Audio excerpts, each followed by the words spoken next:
ওই মেয়ে ডাক দিয়ে বলেন, পথিক তুমি আমার বাড়িতে প্রবেশ করেছো, আমাকে সালাম দাও নাই। অথচ আল্লাহর কোরআন বলে সূরা নূরের ২৭ নম্বর আয়াতে আল্লাহ পাক বলছেন, সালাম দিবে, অনুমতি নিবে, এরপরে প্রবেশ করবে। জোরে জোরে বলি সুবহানাল্লাহ। পরিচিত অপরিচিত যার বাড়িতে আপনি প্রবেশ করবেন, আগে সালাম দিবেন, অনুমতি নিবেন। যদি অনুমতি ভিতর থেকে দেওয়া হয় তাহলে ভিতরে প্রবেশ করবেন, যদি অনুমতি না দেওয়া হয় তাহলে আপনাকে বাড়ি থেকে চলে আসতে হবে। এটা ডাকাডাকি করে না পেলে দরজা ভেঙে বাড়িতে প্রবেশ করে, ঠিক কিনা? এটা হারাম। আপনার যত পাওয়ার আর যত ক্ষমতা থাক না কেন, বাড়িতে প্রবেশ করবেন, সালাম দিবেন, অনুমতি নেবেন। সালাম আর অনুমতি ব্যতীত কারো বাড়িতে দরজা ভেঙে যদি আপনি প্রবেশ করেন, মালিকের দরবারে অবশ্যই আপনাকে দাঁড়াতে হবে। মালিক ইবনে দিনার রহমাতুল্লাহি আলাইহি, তিনি মদ পান করতেন, তিনি শরাব পান করতেন, ডাকাতি, হত্যা, রাহাজানি, জেনা, ব্যভিচার, অন্যের ধন সম্পদ আত্মসাৎ, এমন কোনো খারাপ কাজ নাই যে খারাপ কাজ মালিক ইবনে দিনার রহমাতুল্লাহি আলাইহি করে নাই। সবে বরাত অথবা সবে কদরের রাত দোকানে চলে গেলেন, মদ কিনবে, মদ পান করবে, আনন্দ। সৌভাগ্য রজনী, দোকানদার তার দোকানটা বন্ধ করে দিয়েছে। ও দোকানে মদের ব্যবসা করলে বা বেড়ে শিকারের ব্যবসা করলে কি হবে? ও তো আল্লাহকে ভয় করে তার নামাজ রোজার দরকার আছে না নাই? আর একটু আসতে বলেন। দোকান বন্ধ করে দিয়েছে। মালিক ইবনে দিনার রহমাতুল্লাহি আলাইহি দোকানদারকে করজোর করে বলতেছে, ভাই আমি এসেছি মদ কেনার জন্য। দোকানদার বলতেছে, ভাই আমি দোকানটা বন্ধ করে দিয়েছি, আমি এখানে মদ পান করব না, আমি বাড়িতে গিয়ে রুমের ভিতরে মদ পান করব। দোকানের মালিক মদটা দিয়ে দিলেন। মালিক ইবনে দিনার রহমাতুল্লাহি আলাইহি বাড়িতে প্রবেশ করলেন। বাড়িতে প্রবেশের সঙ্গে সঙ্গে দেখতে পেলেন স্ত্রী জায়নামাজে দাঁড়িয়ে নামাজ আদায় করতেছেন। তার ৪-৫ বছরের একটা ফুটফুটে কন্যা সন্তান খেলাধুলা করতেছে। মদের বোতলটা পড়ে গেল, ভেঙে চুরমার হয়ে গেল। মন খারাপ করলেন।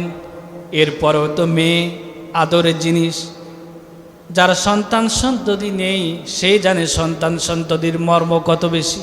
এর ৬ মাস পরে ওই মেয়ে মৃত্যুবরণ করেছে, ইন্তিকাল করেছেন।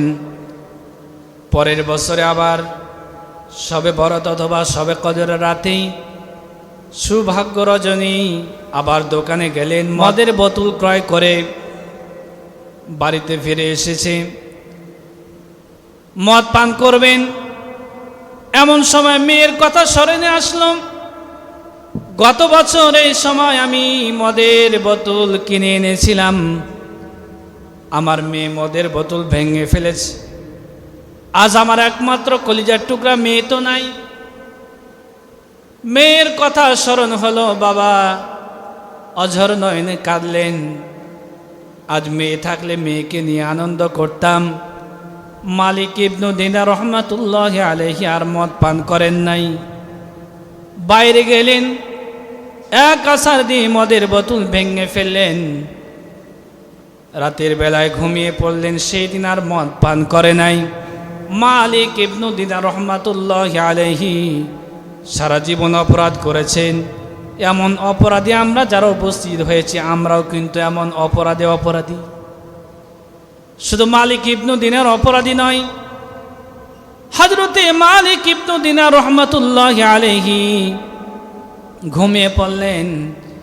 ঘুমের ভিতরে স্বপ্ন দেখছেন, কিয়ামত কায়েম হয়ে গেল, আমার বিচার শুরু হবে, মালিকের সামনে আমি দাঁড়িয়ে কি জবাব দিব। তিনি পালাতে আরম্ভ করলেন যাতে করে মালিক তারে ধরাশয়ী করতে না পারেন। পালাতে পালাতে মালিক ইবনে দিনার রহমাতুল্লাহি আলাইহি স্বপ্নের ভিতরে দেখলেন বিশাল বড় একটা অজগর সাপ মালিক ইবনে দিনার রহমাতুল্লাহি আলাইহিকে ধাওয়া করতেছে, তাড়া করতেছে। মালিক ইবনে দিনার রহমাতুল্লাহি আলাইহি ওই সাপের দংশন থেকে আশ্রয় নেওয়ার জন্য আরো দ্রুত গতিতে দৌড়া আরম্ভ করলেন। কিন্তু কোন দিকে যাবে, যে দিকে যায় সেই দিকে শুধু জাহান্নামে মানুষদের চিৎকারের আওয়াজ ভেসে আসতেছে।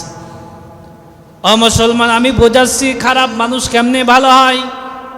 আমরা যারা উপস্থিত হয়েছি, আমরা যে অপরাধী, আমরা যদি ভালো হয়ে যাই, আর যদি আমরা তাওবা করতে পারি, মালিক ইবনে দিনারকে আল্লাহ যেভাবে মাফ করে দিয়েছেন, আল্লাহ আপনাকে আমাকেও সেইভাবে মাফ করে দেবে। মালিক ইবনে দিনার রহমাতুল্লাহি আলাইহি দৌড় দেওয়া আরম্ভ করলেন।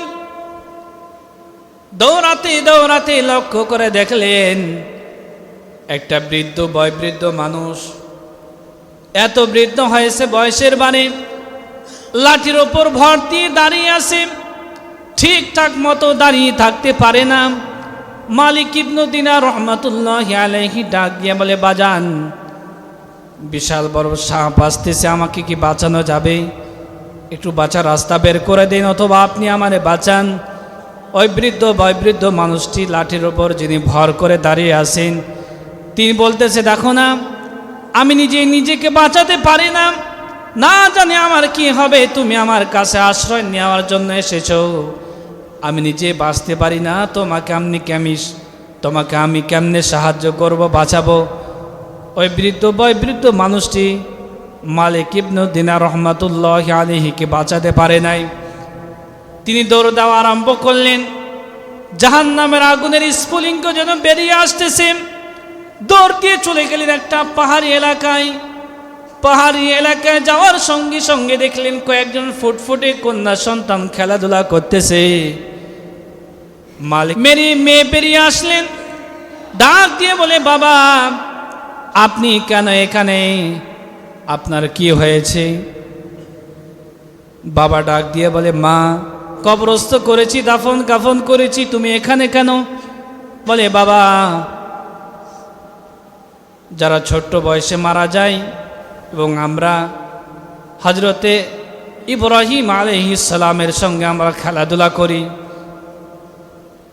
বাবা ভয় পেয়ে গেলেন। মেয়ে ডাক দিয়ে বলে, বাবা, ভয়ের কোনো কারণ নাই, আপনার কি হয়েছে? মালিক ইবনে দিনার রহমাতুল্লাহি আলাইহি সমস্ত ঘটনা খুলে বর্ণনা করলেন। মেয়ে বলতেছে, বাবা, আপনি কি আল্লাহর কোরআনের আয়াতখানা পড়েন নাই? আলাম ইয়ানি লিল্লাযীনা আমানু আও তাখশা কুলুবুহুম লিযিকরিল্লাহ। আর কতদিন খারাপ কাজে আপনি লিপ্ত থাকবেন? আল্লাহর জিকিরে, আল্লাহর স্মরণে আপনার কলবকে আপনি ভিজাবেন না। আর আপনি কতদিন মদ পান করবেন, খারাপ কাজে আপনি লিপ্ত থাকবেন? আল্লাহকে কি আপনার ভয় হয় না? আল্লাহকে কি আপনি স্মরণ করবেন না? আর কতদিন খারাপ কাজ, অন্যায় ভিতরে আপনি নিমজ্জিত থাকবেন? ডাক দিয়ে বলে, বাবারে, আপনাকে যে সাপটি দংশন করার জন্য আক্রমণ করতেছে, বিশাল বড় অজাগর সাপ, কেউ আপনারে বাঁচাতে পারে নাই। ওই বিশাল বড় অজাগর সাপ হলো আপনার জীবনের খারাপ আমল। আপনি খারাপ আমল করেছেন, জিনা করেছেন, ব্যভিচার করেছেন, অন্যায় করেছেন, রাহাজানি করেছেন, মানুষের জমি জায়গা আত্মসাৎ করেছেন, মানুষের জমি জায়গা নিজের নামে লিপিবদ্ধ করেছেন, ভাইয়ের অধিকার নষ্ট করেছেন, বোনের অধিকার নষ্ট করেছেন, সারা জীবন মদ পান করেছেন। আপনার খারাপ আমলগুলো, বদ আমলগুলো বাড়তে বাড়তে আজকে বিশাল বড় অজাগর সাপে পরিণত হয়েছে। আর আপনি এই অজাগর সাপ থেকে আশ্রয় নেওয়ার জন্য রাস্তার কিনারায় বৃদ্ধ একজন মানুষ দাঁড়িয়ে আছে, যার কাছে আপনি আশ্রয় চেয়েছেন।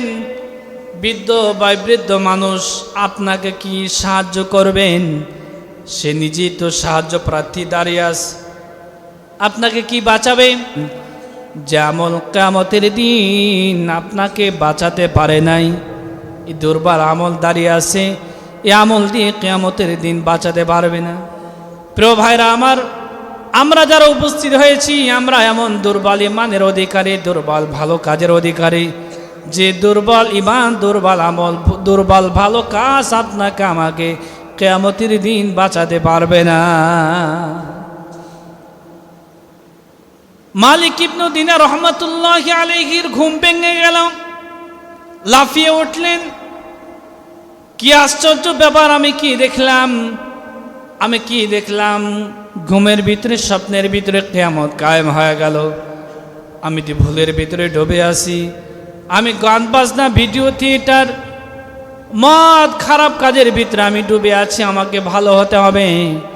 কিয়ামতের দিন মালিকের দরবারে দাঁড়িয়ে জবাব দিতে হবে। আমি কি জবাব দিব? প্রাণ পাখিটা বের হয়ে গেলে আল্লাহ পাকের দরবারে দাঁড়িয়ে জবাব দিতে হবে। আল্লাহ পাকের দরবারে আমি কি জবাব দিব?